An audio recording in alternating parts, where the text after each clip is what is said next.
In this video, I'm going to talk about the four major myths or misconceptions about learning English as a second language or any languages for adult learners. These are the four major misconceptions as the following.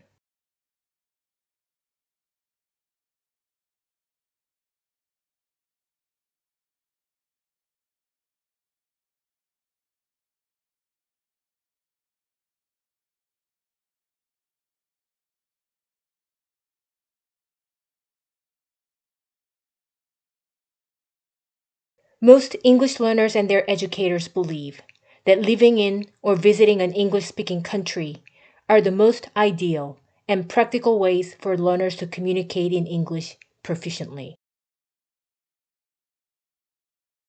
However, the length of residing in the English speaking countries does not correlate with English language proficiency among diverse adult learners.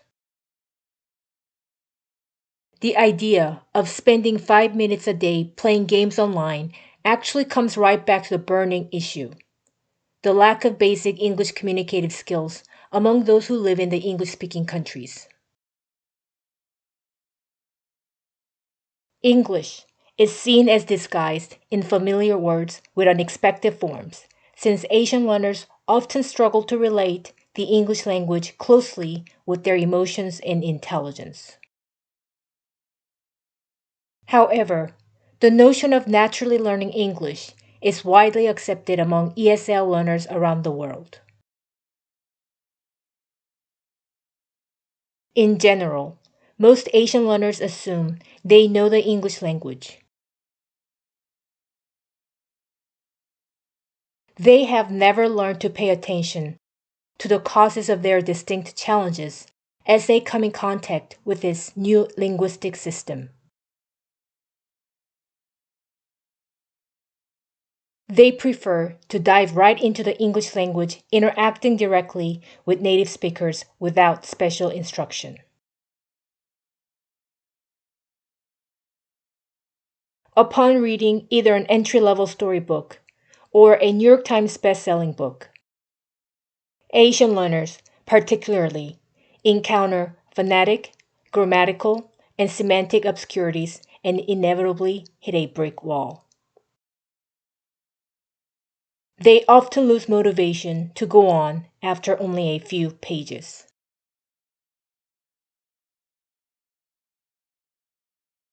The four major misconceptions are the major obstacle that undermines the progress that learners around the world truly deserve for their tireless efforts. Let's find out what they are and cut through the four major myths. Myth number 1. It is best to learn English naturally. One study shows at as young as 4 years of age, native speaking children apply rules for the formation of plural, present progressive, past tense, third singular, and possessives. This is called the principal structure dependency and occurs in both the comprehension and language production of the child, according to the experts. By the time a child enters elementary school, they freely communicate and make expressions within the range of 6,000 words in general. There's no such thing as learning a language naturally, whether it's the first or second. The essence of language is not imitation, but creativity. A proper understanding of the basic rules and their meanings is essential to develop creativity, a creative construction process. In the course of my 2 decades of professional experience, I'm greatly alarmed that the most basic English ground rules in and of themselves are invariably absent amongst all Asian learners, which raises a major issue in second language education. It is hard to believe, But many educators appear not only to ignore the deep understanding of the most basic rules, but also to help their learners to connect the concepts essential to achieve English language proficiency. Surface imitation is far too often misunderstood as spontaneous communication. Blindly memorizing sounds of individual English words, stock phrases, and sentences from English podcasts, TV shows, and dramas doesn't provide a strong foundation that achieves creativity. No matter how a beautiful castle you are building in the sand, it crumbles away because there's no strong foundation. Myth number 2: direct target language use and spoken interaction are the most ideal way to learn. Direct target language use and spoken interaction are the most popular method of learning. In pursuit of attaining the functional use of language and communicative skills.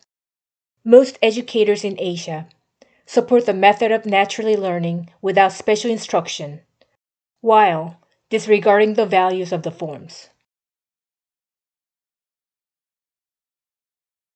Intense focus on grammar rules, mainly for comprehending written texts, sparked backlash in Asian countries. This backlash paradoxically brought the century old view around from native speaking scholars, specifically from naturalists and interactionists. Non native speaking educators began adopting their approaches.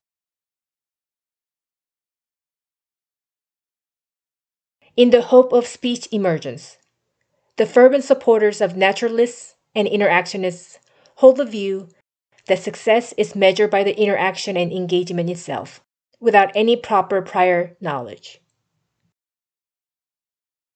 Although this well intended approach may encourage learners to be more willing to display language production, most learners often find such classroom style infantilizing.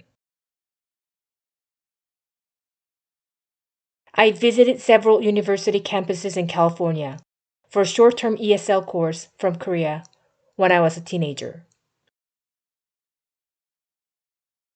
Playing hangman and coloring printouts of Halloween or Thanksgiving were fun activities. However, I remember thinking to myself, I would have much preferred something more intellectually stimulating or something worth flying for 12 hours across the Pacific Ocean. I cannot agree more with scholars who strongly warn that communicative intention alone certainly doesn't accomplish English language proficiency. Prematurely employing direct target language use and spoken interaction ignores the fundamental principles of language learning. There is a crucial missing piece that can greatly expand the value of spoken interaction methods available in any format. Myth number 3: a learner's native language is the biggest barrier. It is common that adult learners who have lived in the English speaking countries for a long time are often hesitant to give up their comfort. Admitting their linguistic limitations is considered as shameful. They would rather continue to go through episodes of humiliating experiences due to their inability to speak English. They often choose not to learn English by socializing and communicating among themselves in their native languages. Inarguably, no one is able to learn English if a learner only speaks his or her native language. What most people don't seem to understand is, though, a learner's deep knowledge about their native language is deeply connected with the success of acquiring the second language. What naturally and instinctively happens, as a matter of fact, is that second language learners associate new sounds, the different structure of sentences, and the meanings of expressions with the existing cognitive structure, their own native language system. As a learner encounters a new language, their native language takes the center stage in the process of making sense of the new language system. This inevitable, yet invisible cross-linguistic process is called mediation. A learner's native language accounts for both the interfering or facilitating effects on the target language. Given the similar structures of phonology, grammar, and word arrangements, European language speakers outperform Asian learners. During the mediation process, shunning a learner's native language is destroying one's linguistic immune system that seeks to identify and fight against the phonetic, grammatical, and semantic obscurities of an alien language. The second language learning process is intricate. It requires learners to understand the rules of the target language in relation to their native language. It is fundamental for both educators and learners to acknowledge a learner's native language as the other part of the equation. Since a learner's native language is considered taboo, second language learners fiercely fixated on the target language itself and shunned their native language. Learners often become completely captivated by their native speaking teacher's impeccable English. Both educators and learners around the world are intensely obsessed with the target language alone, and native speaking teachers' language fluency has been greatly overemphasized. Bombarded with the view that success is measured by the interaction and engagement itself, many educators and learners around the world easily disregard the most basic English ground rules in the meantime. Failing to cope with the intricate nature of the second language learning process and the lack of adequate instruction directly reflects Asian learners' lack of basic communicative skills, even including those who have completed a high level of education. Out of touch with the unique challenges of a great variety of English language learners around the world, Asian learners' cognitive abilities have often been blamed for the disheartening results. When it comes to acquiring English language proficiency for Asian learners, English is a language that has many over-differentiated concepts and their unidentifiable meanings compared to their native languages.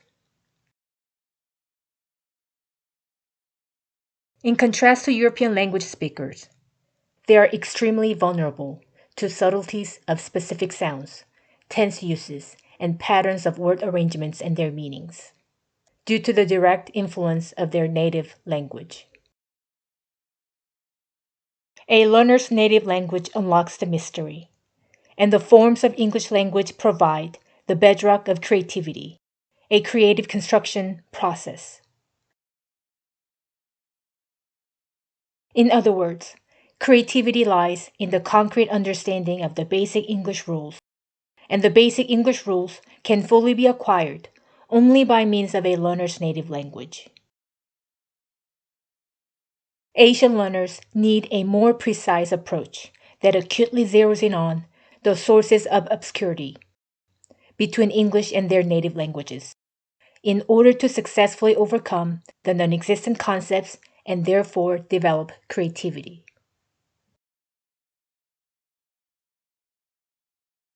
Myth number 4. A process of language learning is inexplicable and cannot be easily observed. The previous 3 misconceptions result in the myth number 4. These four misconceptions are closely intertwined, and the myth number 4 is the unavoidable consequence. Disregarding the basic English ground rules, creativity, and the direct effects of a learner's native language. Many educators senselessly claimed that it is best to learn English naturally. Premature direct target language use and spoken interaction are therefore too often considered to be one of their best possible teaching options. Educators are merely promoting surface imitation when they instruct Asian learners not to become too preoccupied with form, since their languages have nothing to relate to the very forms. The second language process seems undoubtedly inexplicable, since most educators are not concerned with the non existent concepts between English and their learners' native languages. Getting bogged down in the complex and ambiguous nature of the language learning process. Many educators and learners around the world are trapped in this vicious cycle. In particular, Asian learners are held back from attaining the functional use of English language even at the most basic level. Shifting the focus to a learner's native language in connection with the structures that define the English language is the key to achieve the functional use of English language and help learners to reap the fruits of their efforts.